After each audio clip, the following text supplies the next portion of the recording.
men and women have been conditioned from a very small age to approach romance and dating quite differently. I think women have, and I think we both need a bit of what the other one's got, but I think women have been told, I would say, a semi-mystical version of romance, such as, when it's the right one, he'll find you. When it's the one, you will know.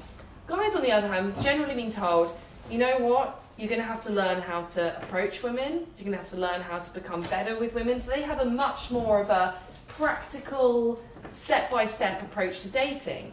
So when this clashes, what they think is, I don't really know what the spark is, how do I learn how to make the spark? But it's important for us to acknowledge that that's going to be part of their process. And then we're going to think about how we can take that step closer to bridging the gap.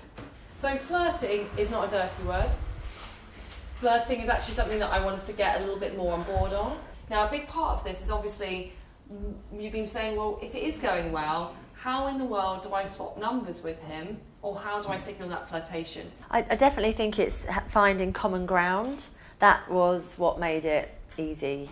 There's no way that I thought that I would do that, but as soon as you start having things in common and there's like interest sparked, and then there's a route in to to continue it after the initial conversation.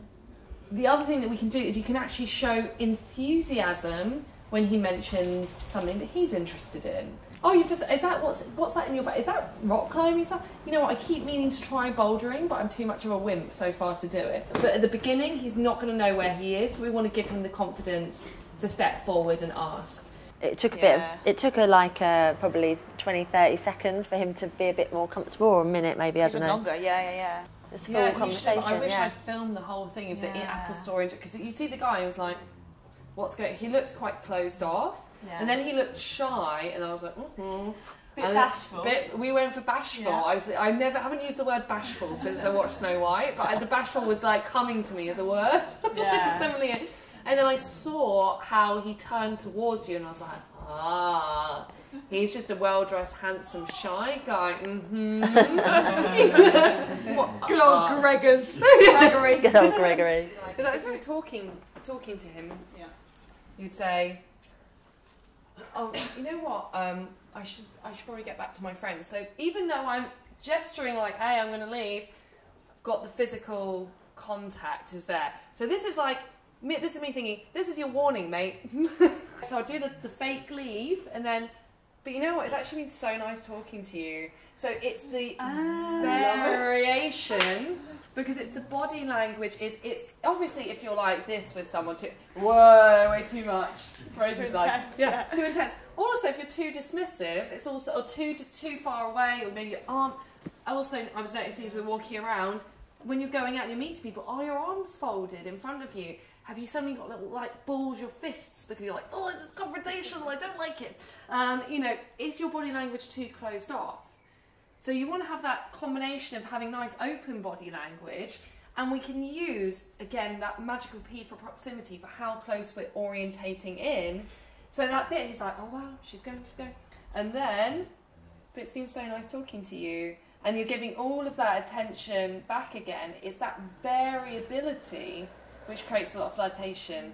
How successful it is, it's not often down to exactly what you say, it's more about your attitude and your vibe and the mood and the emotion that you're in when you're doing that.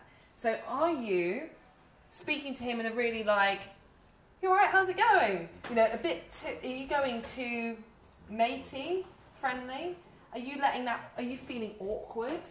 And are you feeling calm and confident and speaking nice and slowly? So remember, we can use our vocal tonality to suggest different things. Never apologise and never justify why you've come over to say hello to them. It's the Kate Moss. You're not going to say, oh, I'm really sorry for interrupting you. I know this is completely weird and I kind of don't know why I'm doing it. You don't want to go in, you don't want to set off in that tone, because you know what? You're allowed to speak to people, you're here to create a positive experience. So you just want to have that lightness and approachability in your voice. It's like so you're talking always with almost like a slight smile.